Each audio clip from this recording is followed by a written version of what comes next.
श्री राम जय जय राम। श्री राम जय जय राम। श्री राम जय जय राम। सच्चिदानंद भगवान की, सनातन धर्म की। भारत अध्यात्म प्रधान देश है और जैसे चिकित्सा के क्षेत्र में इतनी पद्धतियां हैं और इतनी तरह की दवाइयां हैं कि उसका हर प्रकृति का व्यक्ति लाभ उठा ही लेता है। कोई एलोपैथी, कोई होम्योपैथी, कोई आयुर्वेदिक, कोई नेचुरोपैथी, कोई झाड़ फूंक, और ऐसी कोई पैथी नहीं है कोई जिससे सब ठीक हुए हों। इसलिए नहीं कि उस पैथी का कसूर है, पर ऐसा होता ही है। ऐसी कोई पैथी नहीं जिससे सब ठीक हों। अखबार में पढ़ा, बाबा रामदेव का नाम लेके किसी ने कहा, ये पूरा नहीं पढ़ा इसलिए किसने कहा ये विषय नहीं, कि वो कैंसर का इलाज केवल प्राणायाम से करें तो हम जाने। तो यदि हम कह दें कि हर रोग का इलाज कोई पैथी करके दिखावे तो हम जाने। ऐसी कोई पैथी नहीं हर बीमार पर सफल हो जाए। तो एक बात ये कि जैसे कोई पैथी 100% लोगों पर सफल नहीं होती, और ऐसी कोई पैथी नहीं है जिससे कोई ठीक ना हुआ हो। जिसको हम अंधविश्वास कहते हैं उससे भी कई ठीक हुए हैं। झाड़ फूंक जिस पर लोग ईमान नहीं लाते उससे भी ठीक होने वाले लोग हैं। ऐसे ही इस क्षेत्र में भी हमारे पुरुषोत्तम जी ने सहज हमसे कहा कि भाई आपका वेदांत थोड़ा मेरी कम समझ में आता है, तो क्या नाम जप से मुक्ति कल्याण हो सकता है? मैंने कहा हो सकता है। देखो ये सच्ची बात है, और ये इसी के साथ बता दूं कि यदि और कुछ आवश्यक होगा ना, उसके अलावा कोई और आवश्यक होगा, तो जब एक काम सच्चे मन से करोगे तो अगले के करने लायक अपने आप हो जाओगे। वो एक चीज में सच्चाई से चलते ही आगे की अवस्थाओं को पाने का, आगे की क्षमता के लायक हम अपने आप हो जाते हैं। इसलिए जो भी करते हो उसमें सच्चे हो जाओ। पूजा करते हो, आप अपने से पूछो सच्चे मन से करते हो, पूरा फेथ है? बस जो भी करते हो, जिसको लोग ढोंग कहते हैं, जिसका खंडन करते हैं, उसको भी यदि तुम सच्चे विश्वास से करते हो तो मेरा भी ये विश्वास है और आश्वासन है कि आपको लाभ होगा। ये मेरी भी गारंटी है। करें। और ये औरों से मत पूछें, आप अपने से पूछें कि इस पर तुम्हारा भरोसा है? आप ही का भरोसा नहीं तो फिर क्या? जिस पर अपना विश्वास नहीं है वो रास्ता आपके लिए ठीक नहीं है। और आपका विश्वास आपकी क्षमता के कारण होगा ही वैसा। आपकी क्षमता कम है तो मेरी बात पर भरोसा नहीं कर पाएंगे। बच्चा बच्चे की तरह ही विश्वास करेगा, जवान जवान की तरह ही सोचेगा, वो उन्हीं बातों पर विश्वास करेगा। हो सकता है वो कहेगा ये बचकानी बातें मैं नहीं मानता, तो जवान आदमी बचकानी बात नहीं माने, ठीक है। और इसीलिए रामायण भी ऐसा कहती है कि जो भक्त हैं और जो ज्ञानी है, मोरे प्रौढ़ तनय सम ज्ञानी।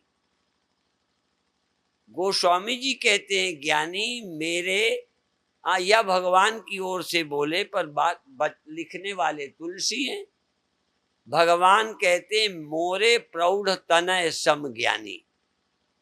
भगवान के मुख से कहलवाते हैं कि ज्ञानी मेरे जवान बेटे हैं, सक्षम बेटे हैं, और भक्त मेरे बच्चे, छोटे बच्चे।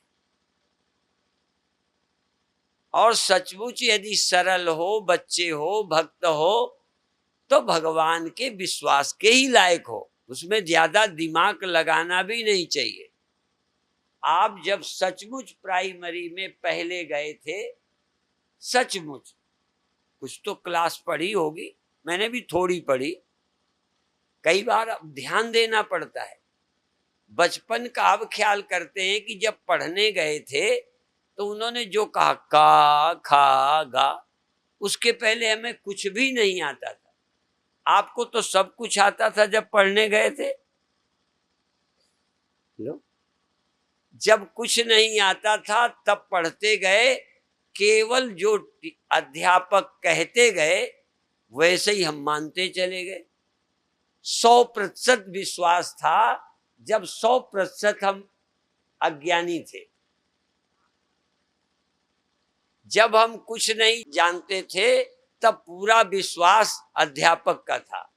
अब धीरे धीरे जब पढ़ते गए तो अध्यापक की कमी भी निकालने लगे, उससे प्रश्न करने लगे, तर्क आने लगे। तब हमको जरा ज्यादा तगड़ा टीचर चाहिए। जैसे जैसे हम योग्य हो जाएंगे वैसे ही वैसा हमारा गुरु भी बदलेगा। गुरु बदलने का मतलब देह ही नहीं, पढ़ने का, सोचने का, उन्हीं के ग्रंथों के देखने का नजरिया चेंज होता जाएगा। आज तक गीता नहीं बदली, रामायण नहीं बदली, वही श्लोक नहीं बदले, पर जितना जितना हम योग्य होते गए गीता का अर्थ बदल गया, भगवान का अर्थ बदल गया, योग का अर्थ बदल गया, भक्ति का अर्थ बदल गया, सब अर्थ बदलते गए। अर्थ मेरी बुद्धि के अनुसार होते गए और सच्चे अर्थों में परमात्मा तब समझ आया जब बुद्धि हमारी बहुत सूक्ष्म हो गई, तब कथाएं समझ आई। आज भी कोई हमारे लिए ग्रंथ बेकार नहीं हो गए। जितना जितना हम योग्य होते गए गीता उतनी ही महत्व की होती गई, बिल्कुल महत्व नहीं घटा।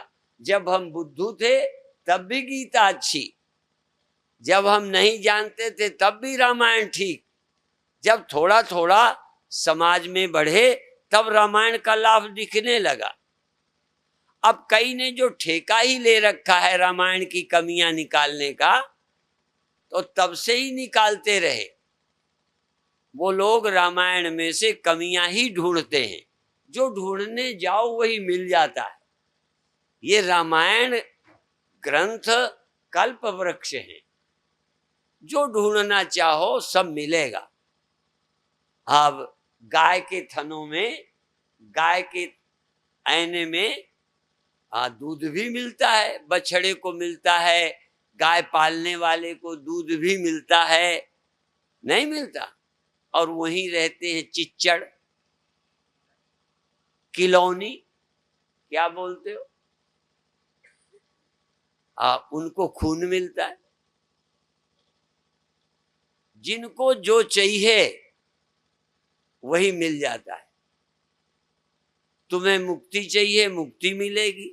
मुक्ति नहीं चाहिए, शांति चाहिए, सिर्फ शांति मिलेगी। तुमको धर्म पूर्वक जीवन विकसित करना है, वो मिलेगा। और बर्बाद होना है तो वहीं बर्बाद होने की भी एक आध चौपाई मिल जाएगी। हाँ, कोई न कोई चौपाई तुम्हारे मतलब की मिल जाएगी, क्योंकि जो ढूंढने निकलोगे वो मिल जाएगा। जब हम जंगल जाते थे शौच आदि, तो दतौन ढूंढते थे, तो पेड़ में दतौन भी हमें मिलती थी। पेड़ में जो हल के लिए लकड़ी चाहते थे उसको वो भी मिलता था, दिख जाती थी, यहाँ इस हिस्से का हल बनेगा, इस हिस्से की कड़ी बन जाएगी, इस हिस्से के चीरने से पटिया निकल आएगी। और ये पत्ती पीस के ये तमाम बीरी रोगों की दवाई है। जो कुछ लेने निकले मिल जाता है। आपको क्या चाहिए? पहले तो इसमें ईमानदार हो, जितना व्यवहार के लिए ईमानदार हो उतने ही। अभी आपको क्या चाहिए? सुन के ना बहको हमें ब्रह्म चाहिए ना, तुम ये कहो अभी हमें क्या चाहिए, और उसका अनुष्ठान करो, उसका जाप करो। एक बात और कह दूं कि व्यवहारिक क्षेत्र में ये भी कहते हैं हो सकता है सफलता ना मिले, पर आध्यात्मिक रास्ते पर मिलेगी ही। पर मैं और कह दूं, व्यवहारिक क्षेत्र में भी सफलता मिलती है, भले उसकी मात्रा कम हो। जैसे मान लो हमको कोई चीज 100 मात्रा में चाहिए, हमने उसके पाने का प्रयास किया तो 100 नहीं मिली, 50 मिली, नुकसान तो नहीं हुआ, रहे तो फायदे में। इसी तरह सोच समझकर काम करने वाला थोड़ा थोड़ा बेनिफिट, थोड़ा थोड़ा लाभ ही प्राप्त करता है। जैसे कई लोग कहेंगे स्वामी जी ध्यान में शांति तो मिलती है, अच्छा लगता है, पर अभी भगवान नहीं मिला। तो नहीं मिला, न मिलने दो, मन लगने लगा, इतना फायदा तो हुआ। आप लाभ को भी तो सोचो कि इतना तो हुआ है कि नहीं हुआ। इसी तरह कई कहते हैं हमारा मन नहीं लगा, लेकिन माला तो हमने पूरी की, चलो माला पूरी की, मन नहीं लगा, तो उसका गणना के हिसाब से मंत्र जाप तो हुआ। जैसा कि गोस्वामी जी कहते हैं, भाव कुभाव अनख आलसहु, इतनी छूट दे दी। भाव कुभाव अनख आलसहु, नाम जपत मंगल दिशि दशहु। जितना बनता है आप करिए। अब आत्मज्ञान क्या है? बड़ा सरल है, सरल है, पर थोड़ा हिम्मत जुटा लो, थोड़ी। मान लो ये आंख आप हैं, जैसे इस समय फोटो मेरी खींचो। इस समय यद्यपि मैं सुबह वाले ही कपड़े पहने हूं, हाँ जरा मोटा हूं, इस समय मेरा फोटो खींचो तो मेरा ही फोटो मोटा है, यही कहोगे ना स्वामी जी, इतने मोटे तुम्हें स्वामी जी दिखेंगे। अब जरा मेरे कपड़े उतर जावें, एक बनियाइन थोड़े से कपड़े होवें, फिर मेरा फोटो खींचो, वो किसके हैं? बोलो, वो स्वामी जी के ही है। तो आधे स्वामी जी चले गए, पहले वाले स्वामी जी गए। अच्छा गए कि नहीं गए? तुम बोलो, सच्चे वाले गए? नहीं, जो लदे हुए स्वामी थे, हाँ पहले गधे स्वामी थे, अब गधे नहीं रहे, जो लदे थे निकल गया। आप अपने को दोनों तरह से देखो, तो ये आंखें आप हो, ये कान आप हो, बिल्कुल मैं अभी तुमसे अपने साथ सहमत हूं कि आंखें मैं हूं, मैं देखता हूं, मेरी हैं कहो, मैं हूं कहो, इसका फोटो मेरा ही कहलाता है। पर ये तो सोई पड़ी थी, छोड़ गए थे, यदि यही आंखें तुम हो तो ये तो छोड़ गए थे, स्वप्न कैसे देखा? ये कान छोड़ गए थे, स्वप्नों में बातचीत और सुना कैसे? ये हाथ यहीं छोड़ गए थे, स्वप्नों में रुपए कैसे उठाए? बच्चे को कैसे गोद लिया? पढ़ते समय कैसे लिखा था? ये हाथ छोड़ गए थे कि नहीं? इसका मतलब जिसको छोड़ दो असली स्वामी, बस सीधी सी बात है, कठिन नहीं है। और मैं फिर कह दूं, वेदांत को, अध्यात्म को सरल करने का काम ही मैंने लिया है। वेदांत नया नहीं है, ये व्यास गद्दी से कहता हूं। वेदांत तो वही है जो हमसे पहले कहा गया है, पर तब लोग इतने योग्य थे कि उन्हें इतना सरल करने की जरूरत नहीं पड़ी थी, या वो लोग बहुत थोड़े लोगों को ही बताते थे जो इसके समझने लायक थे, इसलिए उन्होंने इतना आसान नहीं किया। मैं उसी चीज को आसान करता हूं, तुम्हारे जीवन से मिला के बताता हूं।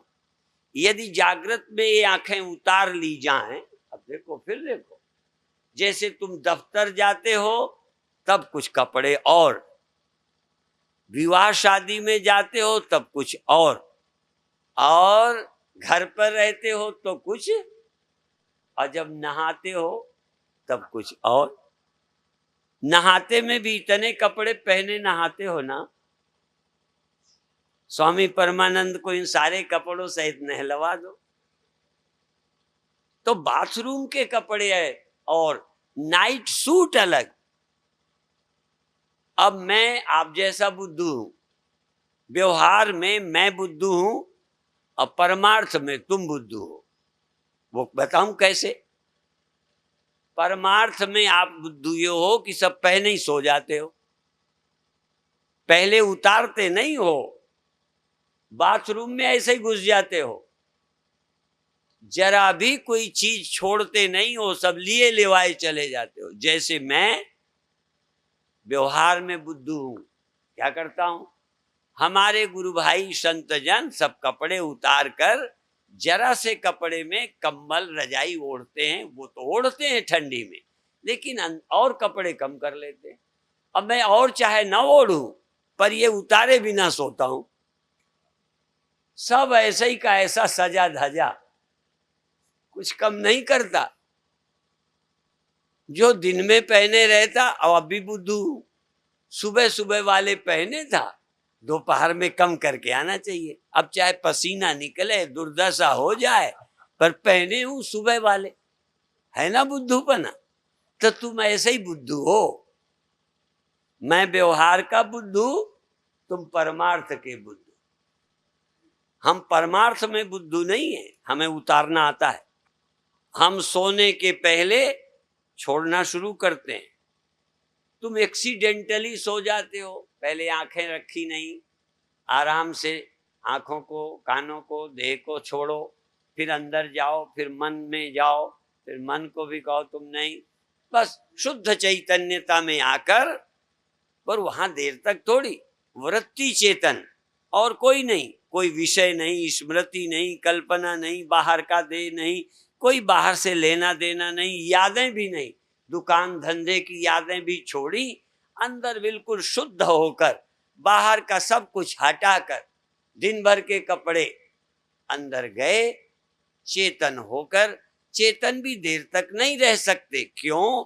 वो चेतन नहीं है, वो चेतनता है, उसमें वृत्ति है, भले अन्य नहीं है, पर हूंपना है, अस्मिता वृत्ति है। उस अस्मिता वृत्ति में थोड़ी देर रहकर मैं हूं, देह नहीं, मैं हूं गरीब नहीं, मैं हूं पापी नहीं, मैं हूं पुण्यात्मा नहीं, मैं हूं सन्यासी नहीं, गृहस्थ नहीं, सिर्फ हूं। पूज्य पथिक जी महाराज एक बात कहते थे, प्रसंग बस बोल लूं, भले उस समय मुझे कम पसंद थी, पर समझाने के लिए हर महापुरुष की शैली अपने आप में महत्व की है। वो कहा करते थे, मैं और हूं के बीच में जो है हटा दो।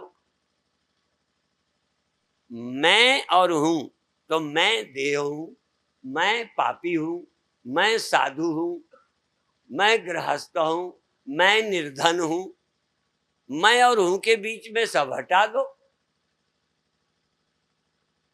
समझ में आए?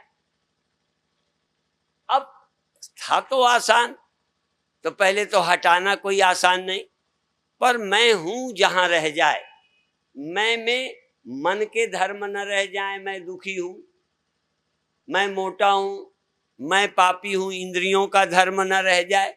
सर्वधर्मान परित्यज्य मामेकम शरणं व्रज, आत्मानम एकम शरणं व्रज। सब धर्मों का त्याग कर, देह का धर्म, इंद्रियों का धर्म, कर्मेंद्रियों का धर्म, ज्ञानेंद्रियों का, देखना मेरा धर्म नहीं, छोड़ो। देखना है तो वहां रहेगा, सुनना वहां रहेगा, करना वहां रहेगा, गहरी नींद में जब जाओगे दुखी होना वहां रहेगा। वैसे ही सब छूट जाते हैं, पर तुम छोड़े बिना मेरी तरह लदे लदाए सो जाते हो। पापी नहीं हूं ये सोच के बाद में नहीं गए सोने। कोई न कोई कर्मों का, देह का, इंद्रियों का धर्म अपने छाती पर लादे लादे, मैं बड़ा बुरा हूं, क्या करूं, मेरा जिंदगी खराब है। अरे तू है बस, और कुछ मत लाद। लदने की आदत पड़ गई गधे बनने की, लदे लदाए सो जाते हो और फिर उठते हो, फिर लदे मिलते हो। जितनी देर सोए हो भले तुम्हें खबर नहीं है। मान लो मैं भी इतने कपड़े पहने सो जाऊं तो उतनी देर मुझे कुछ नहीं मालूम पड़ेगा, मैं जागूंगा तब तो मिलेगा।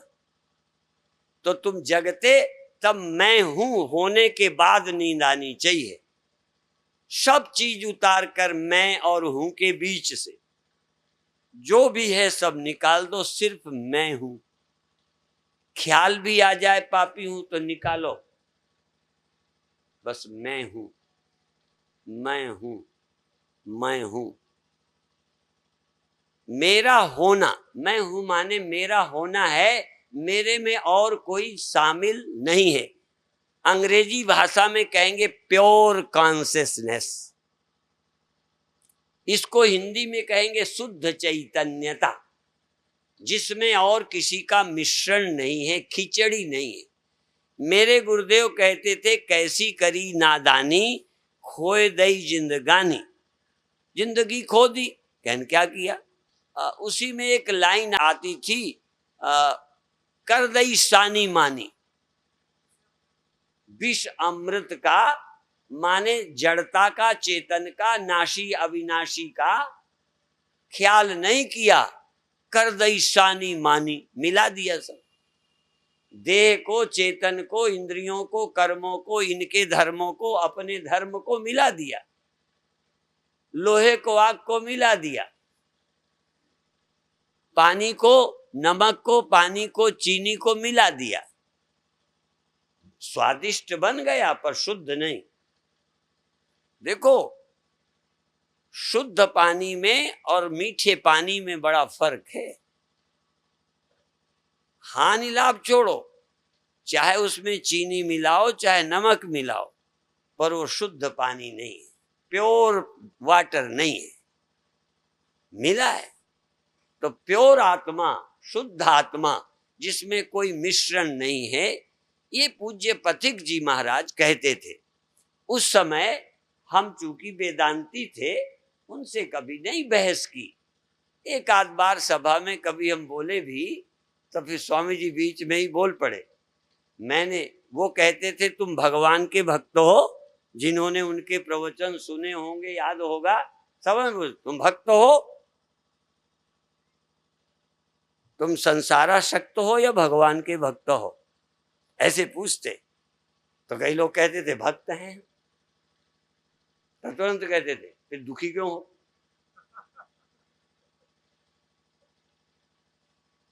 भक्त कभी दुखी नहीं होता। तो उन्होंने कह दिया दुखी, तो फिर कभी मैंने एक दिन बोल दिया उनके प्रवचन के बाद कि मैं भगवान का भक्त हूं। और मुझे तो अभी दर्द होता है, भूख लगती है, गर्मी लगती है, कई तकलीफें होती हैं, तो तुरंत बोले कि मैंने दुख कहा है, कष्ट नहीं कहा।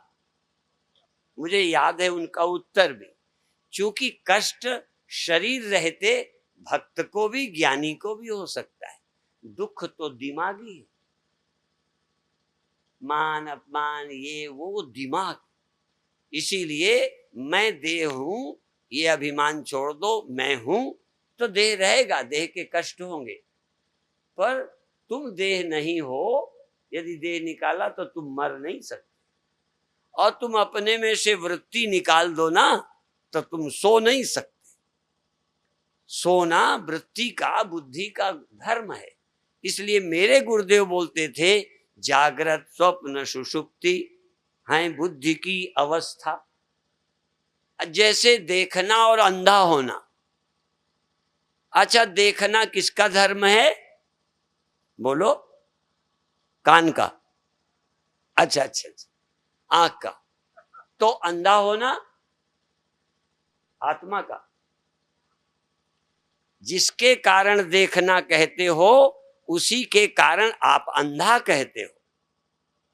इसलिए आंखों के न होने पर आप अंधे नहीं हो, कहते जरूर ऐसे ही हो कि हम अंधे हो गए। अच्छा, इसी तरह जागते किसके कारण हो? आत्मा के कारण, बुद्धि के कारण। आत्मा का धर्म जगना नहीं है। बुद्धि ना होती आत्मा होती कभी न जगती, बुद्धि ना होती आत्मा होती तो कभी न सोती। आत्मा में सोना और जगना नहीं। जैसे देखना और न देखना नेत्र के कारण है, इसी तरह से सुख दुख होना मन के कारण है। जब मन नहीं तो किसी तरह का कोई सांसारिक दुख भी नहीं और सुख भी नहीं। अभिप्राय ये समझना है कौन किसका धर्म है। थोड़ी देर को उतारो। अभी जैसे भूख प्यास, देखो भूख प्यास शरीर और प्राण, मुख्य प्राण का है पर मैं मिला देता हूं समझाने के लिए। प्राण की प्रक्रिया खत्म हो जाए तो खाना बंद हो जाए। देह के रहते भी नहीं खाओगे यदि प्राण की गति अवरुद्ध हो जाए। इसीलिए जो बहुत वर्ष योगी बैठे रहते थे योग में, नहीं खाते थे, मरते नहीं थे। खाने की जरूरत है प्राण के कारण। प्राण काम करता है तो भूख लगती है, और भूख लगती है, अन्न का दाह होता है तो फिर खाना पड़ता है। यदि प्राण की गति को अवरुद्ध कर दिया जाए तो भूख लगेगी नहीं, खाने की जरूरत नहीं। इसलिए ये खाना पीना देह और प्राण के रहते हैं। दोनों को मैं इसलिए कहता हूं कि तुम्हारी समझ में आ जाए। इसीलिए जब प्राण निकल जाएगा तब ये खाता नहीं देह,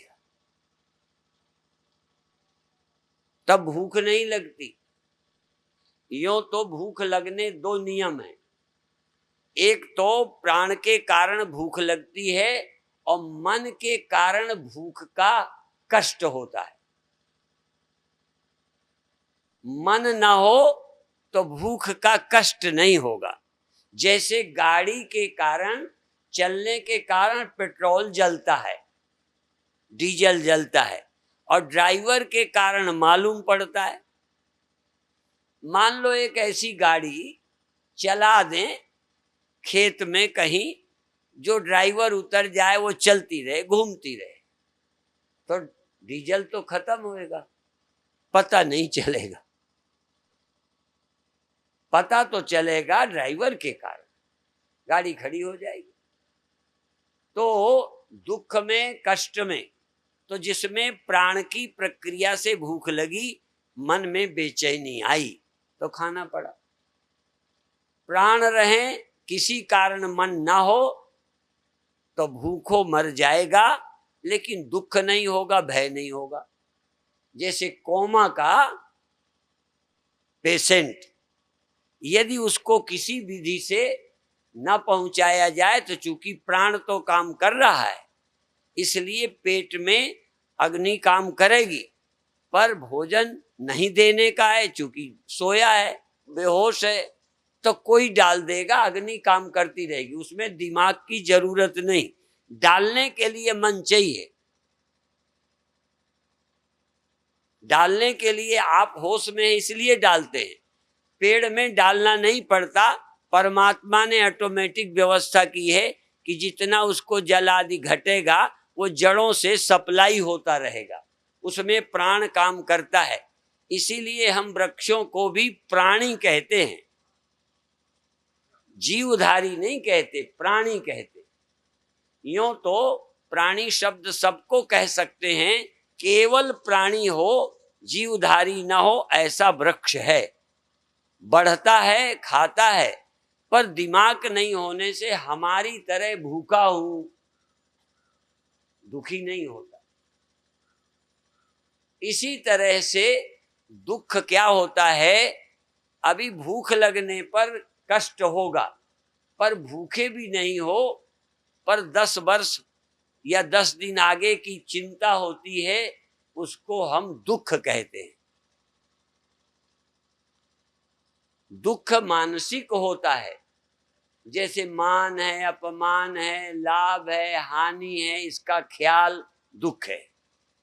धन के जाने से कल खाने की समस्या है, वो कष्ट है, पर अभी खाने की समस्या नहीं आई, वो दुख है। व्यवहारिक वस्तुओं के अभाव से कष्ट होता है, बौद्धिक दृष्टि से दुख सुख होते हैं। बड़े होने का सुख और सुविधा का सुख, सुविधा का अलग है, असुविधा का कष्ट अलग है। पर बुद्धि में जो हम गरीब हैं, उसका इलाज बौद्धिक है।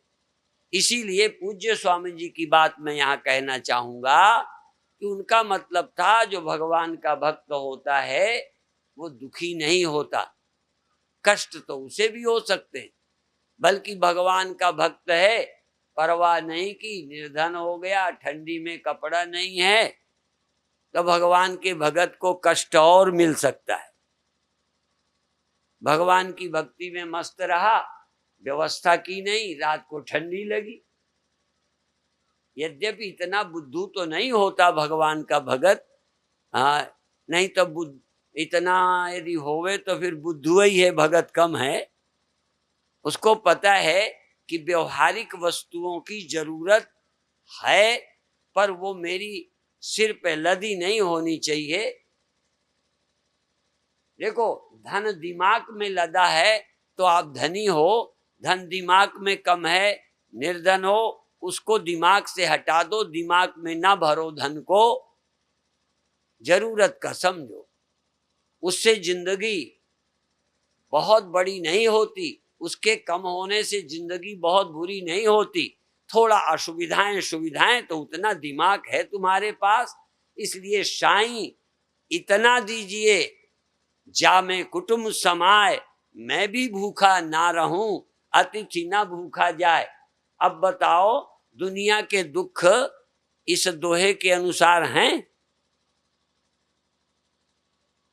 ये जो आम दुनिया लगी है वो किस लिए लगी है? दिमाग भरने में या शरीर की जरूरतें पूरी करने में? ये दिमाग का इलाज क्या है?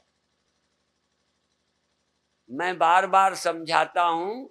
भगवान कृष्ण से अर्जुन ने पूछा कि मैं बुरा काम नहीं करना चाहता, ये बुरा काम कौन करवाता है?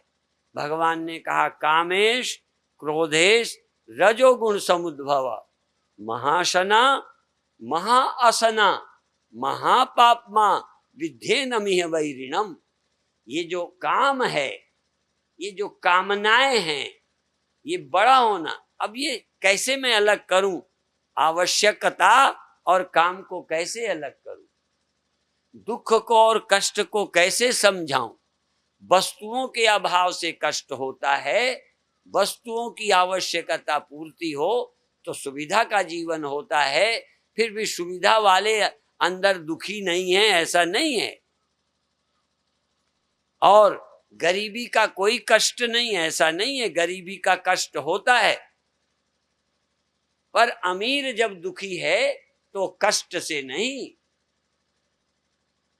वो दुखी है ना समझी से। इसलिए बौद्धिक सभी दुखों का, दिमाग के सभी दुखों का इलाज अध्यात्म है, भगवत भक्ति है। दिमाग से दुखी ना हो, यदि भूख है तो कष्ट हो, सर्दी का कष्ट हो, उसका उपाय कर लो। और फिर बताऊं, कष्टों को दूर करने में किसी हद तक विज्ञान का महत्व है, किसी हद तक अच्छी राजनीति का भी महत्व है, किसी हद तक आपके पुरुषार्थ का महत्व है, पर बौद्धिक दुख निवृत्ति में न विज्ञान सफल है, न राजनीति सफल है, न आपके और कोई कर्म सफल हैं। उसमें जब भी सफल होगा, अध्यात्म सफल होगा। अध्यात्म, दिमाग के दुखों का इलाज किसी के पास नहीं है, वो सिर्फ भगवान की कथा में है। इसीलिए लोग कहते हैं कि आपका मन जो भरेगा, मन जो संतुष्ट होगा, मन जो तृप्त होगा, आत्मा राम होगे, वो भक्ति से, आत्मज्ञान से होगे। तो खैर, मेरी कथा थी उतारो, बोझा फेंको। ये नहीं कहता कि कभी मत पहनो, मैंने तो नहीं कहा दफ्तर जाओ नहीं पहनो, पर इतने कपड़े पहने, मर्यादा के कपड़े पहने, गंगा नहाओ, कोई बात नहीं, थोड़े कपड़े जरूरी हैं, लेकिन इतने मेरे जितने पहने गंगा में कूदो तो ना डूब मरते हो तो मर जाओ। एक माता नहाने गई, 11 पैर पर लच्छे, क्या होते हैं वो, 11 लच्छे दोनों पैरों पर, एक एक कड़ा ठोस, एक एक झांझ, ये तो ये हो गए। कमर में करगता, गले में सुतिया, यहां भी यहां भी यहां भी, कितने होते हैं। वो एक उत्सव का टाइम था, इतने पहने थी। जमुना जी नहाने चली गई, थोड़ा गहरे गई तो इतना सब कपड़ा भी गीला था, चिपक गया, गहने इतने, यूं यूं किया। मेरे को बुलाए, लाला मैं डूब रही हूं, लाला यूं यूं करे, मैं समझू ये डुबकी लगा के नीचे से मेरे पैर पकड़ेगी।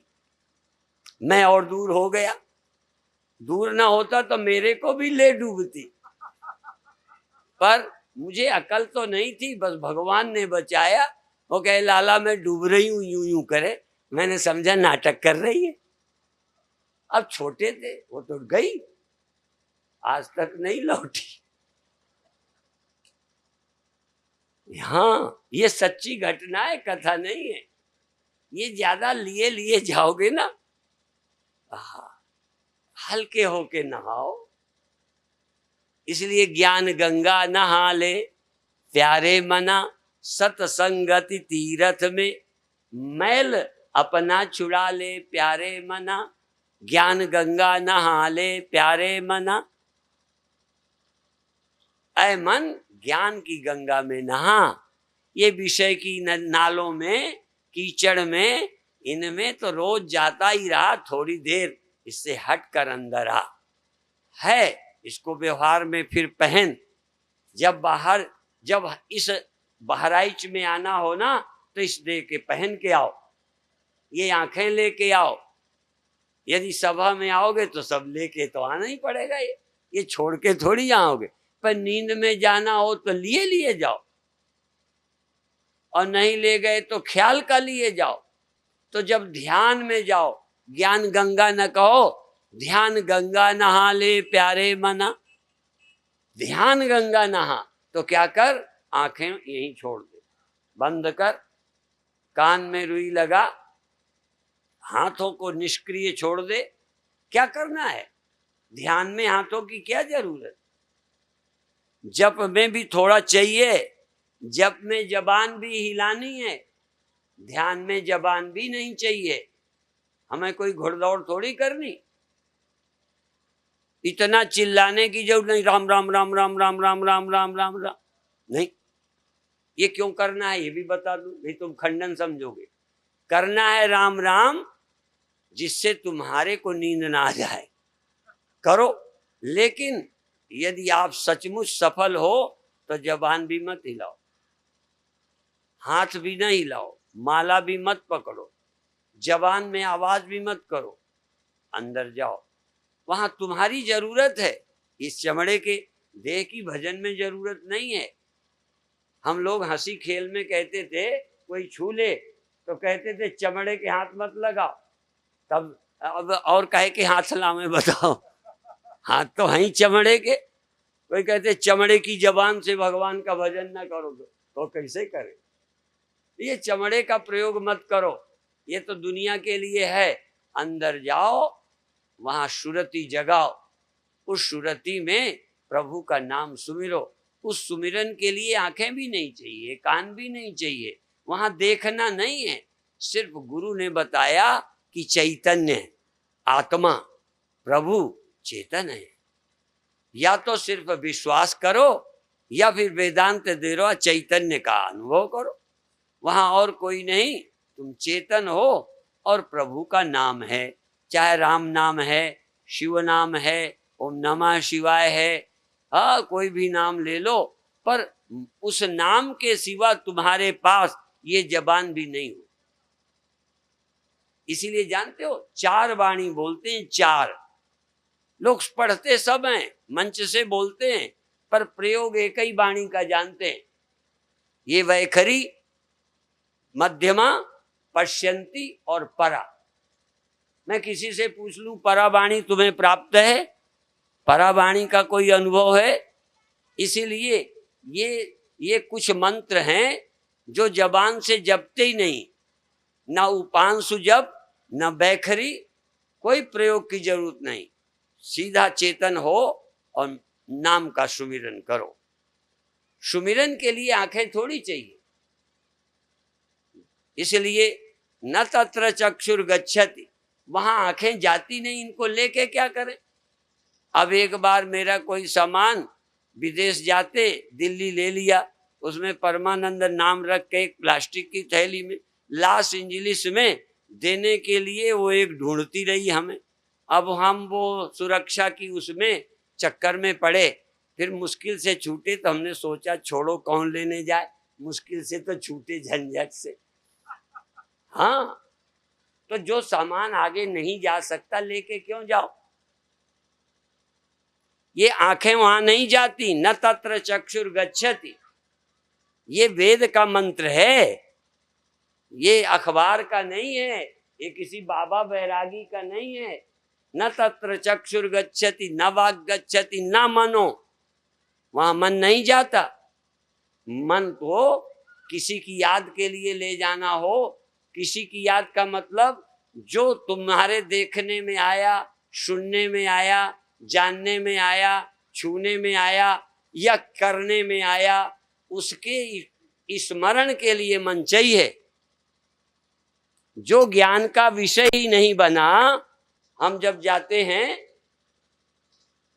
मध्य प्रदेश तो हम सबको गाड़ी से दिखाते हैं एक चबूतरा, कि वहाँ हमारे त्यागानंद जी, मैं एक प्रेम कपूरथला की, वहाँ उस चबूतरे पे लेटे थे। 2 बजे रात को बस वाले ने उतार दिया, वो अभी तक याद आता। चबूतरे का ही नहीं आता, दिन का ही नहीं, रात का ही नहीं, बस से उतरने का नहीं, अपने अपने देह की शक्ल का भी याद आता।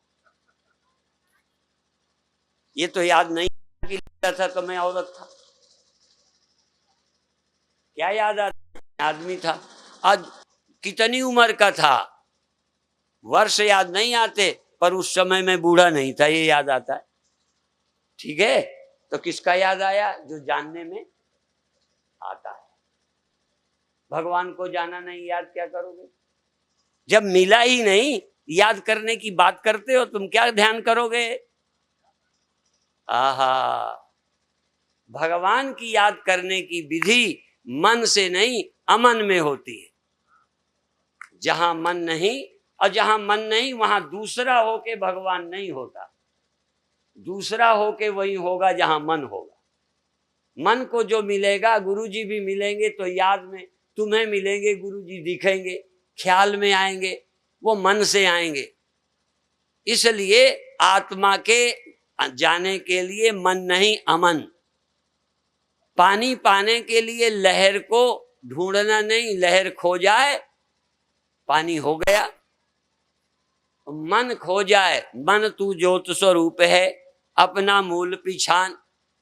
मन का मूल है वो मन से नहीं, मन खो जाए, लीन हो जाए तो चैतन्य। अभी क्या है, मन सो जाता है, मन खोता नहीं, मन सोता है।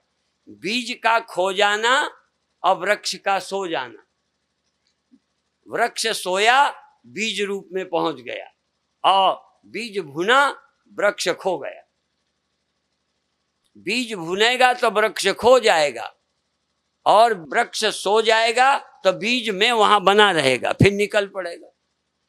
अभी हमारा मन सोता है, मन अभी हमारा खोता नहीं है। मन का नाश नहीं। वेदांत क्या है, तत्व ज्ञान, मनोनाश, वासना क्षय। इसलिए तत्व का चिंतन करना।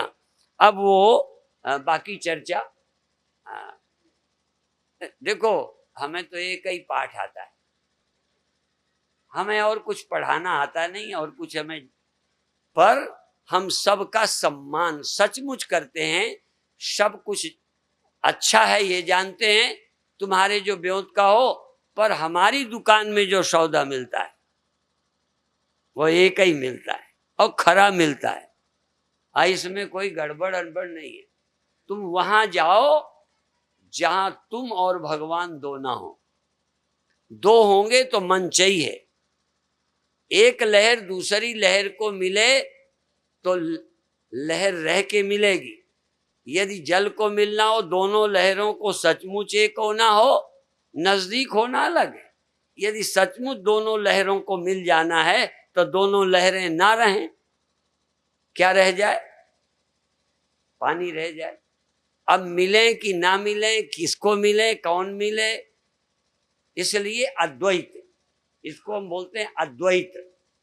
जहां द्वैत नहीं रहता, जहां पाने वाला पाने योग्य, देखने वाला देखने योग्य, हाँ दो नहीं रहते, एक मेवा द्वितीयम, एक चिन्मात्र सत्ता रहती है, वहां की यात्रा करनी है।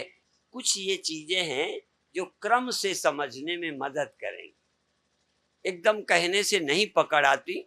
पूज्य स्वामी रामानंद जी ने जो हमें प्रश्न दिया है, वो कल शाम की सभा में करेंगे। रात को इसलिए नहीं करेंगे, रात को महाराज जी आएंगे नहीं, तो जिसका प्रश्न, यद्यपि ये अपने लिए नहीं पूछते, ये आप के लिए पूछते हैं, क्योंकि इनके यहाँ भी ऐसे पेशेंट आते होंगे, ऐसे बीमार आते होंगे, तो अब ये सोचते हैं कोई अच्छा डॉक्टर हो, अच्छी दवा देता हो, फेमस हो, तो दूसरा डॉक्टर सोचता है यार सारे रोगी वहीं जाते हैं, ये दवा मेरे पास होती तो हम भी यहीं बहराइच में दे देते। तो महाराज जी ने प्रश्न जो किया है वो बता दूं, उत्तर नहीं।